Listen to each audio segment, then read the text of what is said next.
مثبته قوتك وقت الراحه يا نجم. بتاخد قد ايه وقت راحه؟ لو انت من الشباب المهمه اللي كل ما تخلص مجموعه وتسيب الدمبل على الارض تبص في ساعتها فتكتشف ان وراها ميتنج مع ايلون ماسك، فتريح ما بين كل مجموعه 10 ثواني بس، فانت عمرك ما هتعلى بالاوزان يا محمد. العضله بتفرفر منك بتقول اغثونا وانت شغال الله ينور، مستعجل ليه؟ ادي لنفسك وقت العضله تستريح فيه عشان تعرف تشيل. والمجاميع اللي انت هتكسر فيها وزن حاول تاخد من 3 دقائق لما فوق. مع كامل الاحترام والفيديو جامد جدا والمعلومات صحيحة، ولكن المعلومة ناقصة. المعلومة الناقصة ممكن تؤدي لميسليدنج، فلو الريل قصير والمعلومة مش هتستوعب الريل كله فما ننزلهاش، علشان الناس اللي هتتمرن 3 دقايق لكل تمرين هيحصل ان تمرينهم مش هيكون احسن حاجة. في فروقات بين كل مجموعة، ففي كومباوند سيت بيحتاج 3 دقايق، وفي تمرين زي الكيبل كروس اوفر بتحتاج دقيقتين او دقيقة، وفي تمارين بتحتاج 30 ثانية ل 90 ثانية زي مثلا ترايسبس او البايسبس. مش كل التمرين ينفع اقيس ان انا اتمرن راحة 3 دقايق، وده اللي هشرحه في الفيديو ده بالتفصيل. فلو هقدم معلومة والمعلومة هتكون ناقصة علشان من وقت الريل، فممكن ما احطهاش في الريل، ممكن احطها في فيديو طويل على اليوتيوب وليكن. ولكن لو هنزل ريل فتكون المعلومة كاملة ومفيدة لكل الناس،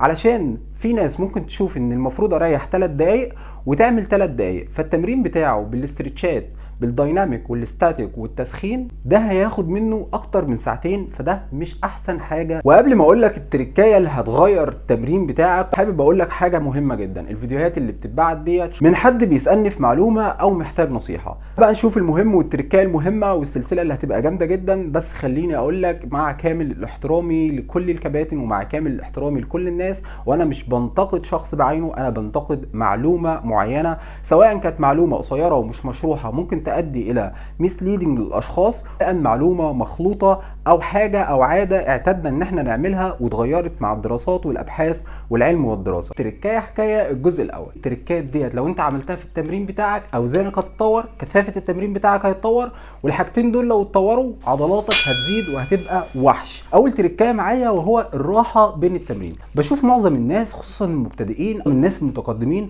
بيخلص التمرين ومش بيحسب الراحه بتاعته. ليه مثلا بيتمرن بوزن 50 كيلو ويبدا بعد ما يخلص وزن ال 50 كيلو يقوم واخد 30 ثانيه وداخل يتمرن تاني ما يقدرش يجيب بيهم 5 6 عدات، ومفكر ان هو كده بيعمل فاتيج وحاسس البيرنينج في المصل او حاسس ان العضله بتولع، التمرين بتاعه كده حاسس ان هو 100 100. للاسف انت فايتك كتير قوي. خلينا نتكلم علميا بسرعه كده واقول لك ان الراحه بين المجموعات مكتوبه في ICCA ونسم وACE ان الراحه بالنسبه للهايبرتروفي اللي هو الشخص اللي بيبني عضل او الشخص اللي بيزيد عضل، الراحه بتاعته بتكون من 60 ثانيه ل 30 ثانيه. خلينا نشوف اول حاجه الفرق بين الشورت ريست واللونج ريست. هل صح انك تاخد ريست صغير ولا انك تاخد ريست كبير؟ عندنا حاجه اسمها ATP Adenosine triphosphate عن فوسفات ثلاثي. اي خليه في جسمك او اي عضله في جسمك لما بتيجي تتحرك او تحتاج طاقه بتبدا تكسر الاي تي بي علشان تبدا تستخدمه كمصدر طاقه، فبيتحول لحاجه اسمها ADP وهو ثنائي الفوسفات، وبعد كده بيتحول لبي اللي هو الفوسفات. ATP required biomechanical reaction and involved any muscle contraction.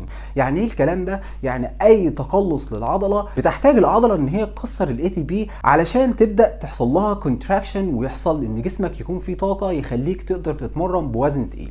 طب ايه الفكره من القصه دي؟ الاي تي بي بيحتاج من 3 ل 5 دقائق عشان يحصل له فولي ريكفري، اما السي بي اللي هو كرياتين فوسفات بيحتاج 8 دقائق. طب ايه الفكره؟ لو انا اتمرنت والاي تي بي لسه ما عملش 50% من الفولي ريكفري بيحصل ايه؟ بيحصل ان انت ما بتقدرش تزود وزن او تزود عدد او تقدر انك تحمل وتعمل بروجريسيف اوفرلود.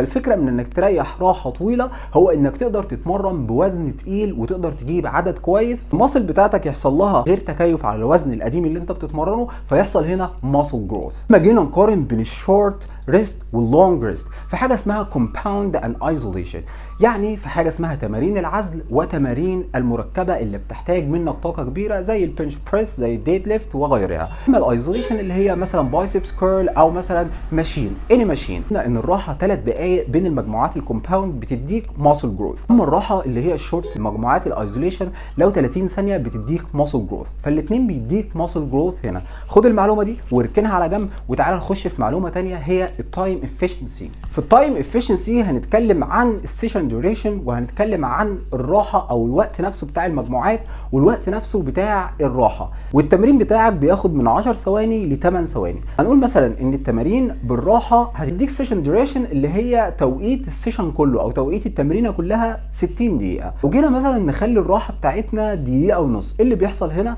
بيحصل ان انت قللت نفسه من السيشن ديوريشن، وده بيخلي فيه افكت اكتر على التمرين بتاعك. الجانب الايجابي اللي هو انت خليت دلوقتي شده التمرين احسن شويه، ولكن هنا فقدت عنصر مهم وهو الجانب السلبي، ان انت قللت الراحه في الكومباوندز، ما قدرتش ان انت تحط اوزان عاليه، ما قدرتش ان انت تكسر الوزن بتاعك او تكسر العدد بتاعك، فخسرت مبدا البروجريسيف اوفرلود اللي هو التطور العضلي. طب انت تتصرف ازاي؟ اللي انت تعمله انت هتقسم التمرين بتاعك حاجه اسمها كومباوند سيت، زي التمرين بالبار رو، زي التشيست بريس، زي السكوات والتمارين اللي بتحتاج منك طاقه كبيره. هتخلي الراحه بتاعتك من دقيقتين ل3 دقائق، وساعات انا باخد راحه 4 دقائق علشان اكسر وزن كبير جدا. في الكومباوندز هتخلي الراحه بتاعتك لونج ريست. الايزوليشن هنقسمها لحاجتين، ايزوليشن ريكواير مور باور اللي هو بتحتاج منك طاقه عاليه زي السيتد كيبل رو، وده بيحتاج منك طاقه كويسه، فخلي الراحه بتاعتك من دقيقه لدقيقتين، وده بيديك قوه وطاقه انك تكسر الوزن بتاعك. ايزوليشن ريكوايرد ليس باور اللي هي بتحتاج طاقه اقل،